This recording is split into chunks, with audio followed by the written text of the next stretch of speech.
শুরু হয়ে গেছে দোল নিয়ে আদিক্ষেতা। এদিকে রান্না বান্নার কি হবে তার নেই ঠিক, মানে রং মেখে সংসার দিয়ে চলে গেছে। বলি হারি যাই। মা, কি হয়েছে কি? মা, আজ তো দোল পূর্ণিমা। থাক থাক থাক থাক।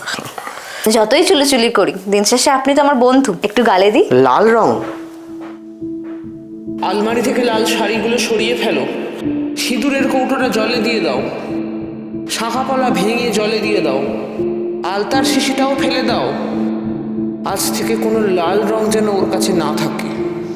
মা, মা, হুম?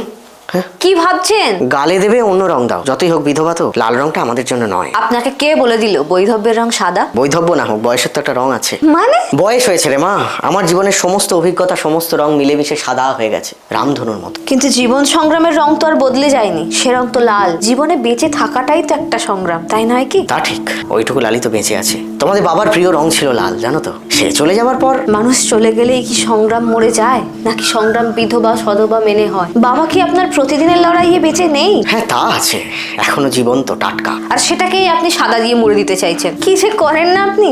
আসুন।